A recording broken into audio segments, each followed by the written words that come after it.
Hello and welcome back to the Book Club, the club where we talk about books that we've been recently reading and enjoying. Let me know what you've been recently reading and enjoying, and if you've read what I'm about to talk about, let me know in the comments what you thought about it. As soon as I was done with The Court of Thorns and Roses, I instantly moved on to A Court of Mist and Fury, and oh my god, am I glad that I did. I thought that I enjoyed A Court of Thorns and Roses. A little bit slow at times, but the last 150 pages absolutely hooked and gripped me. Like, just Under the Mountain was insane.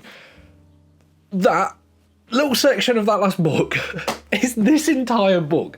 Like, from start to finish, this gripped me. I have never read a book of this length as quick as I have this one. Like, the scenes in this are just outstanding. The story development, it just gripped me through and through, and I absolutely adore this book. So much so that before even having time to record this book club episode, I'm already 100 pages into the next book because I need to know what happens. A Court of Thorns and Roses, I could really easily say this is supposed to be sort of retelling of Beauty and the Beast up until Under the Mountain, and then it gets a little bit more in depth and thick and rich with sort of fantasy elements and stuff like that.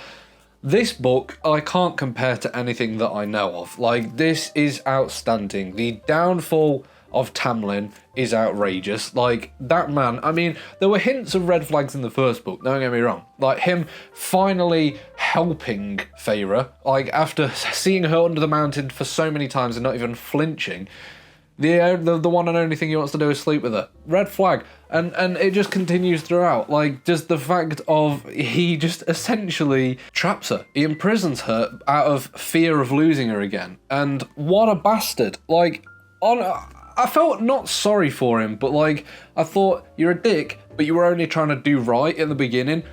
The twist at the end. Oh, okay.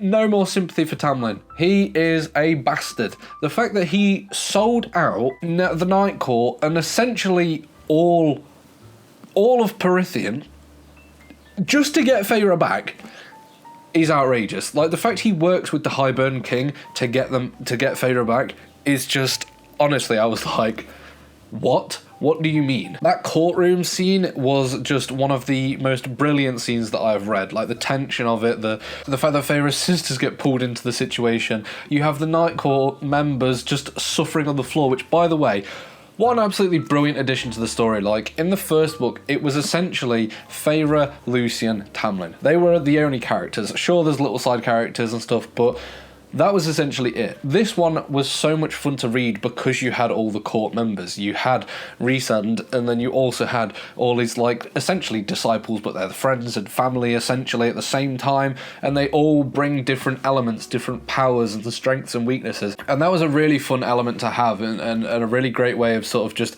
having different relationships and different people in different situations. So for that, I really enjoyed that factor of it. I loved the sort of teasing of Feyre and Rhysand slowly getting together, and then the issues that they face when she realizes that he knew that they were mates all along. But that whole section where Rhysand goes and visits her at the sort of isolated house and has the whole explanation, it adds so much context that it's mind-blowing how much context it gives to the first book, to every interaction that Feyre and Rhysand have. Like, the fact that he has essentially done everything for a reason, and he's just always tried his best, and he's acted in a dickish way to put her off or think about what's best for her. That is why Rhysand won over Tamlin. He is just an absolute brilliant lad, and honestly, just that scene, that was brilliant. There's so many scenes in this that I love. The tension of going to the summer court was one of my favourite few chapters. The tension of, are they going to get spotted? The sort of moral dilemmas of, this is wrong because they're actually good people and we're stealing from them. The aftermath of it, getting the pearl sent to them and essentially just having a death wish on their head.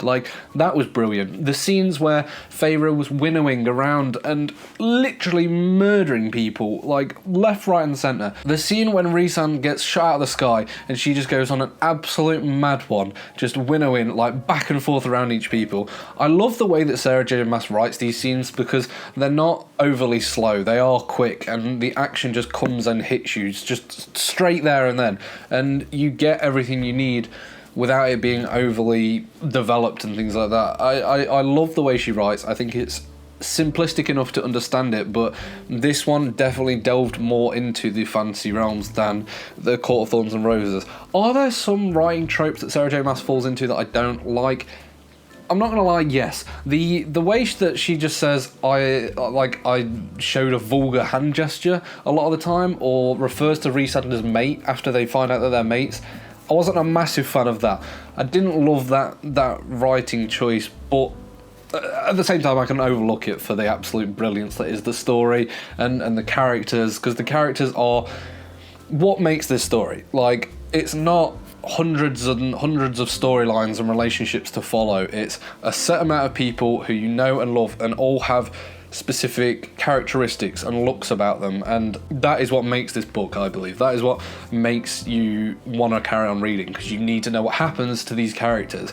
The endings, just... oh my god, the fact that Feyre has now gone back to the Spring Court, is now trapped underneath Tamlin, but at the same time, she's all powerful now. She's trained. She is essentially the Spartan. They don't know it, but she is like destroying them from within. And obviously, a little bit of bias towards the ending because I know what happens in the first 100 pages of this one, but I can't wait to see what else happens in the war against Highburn.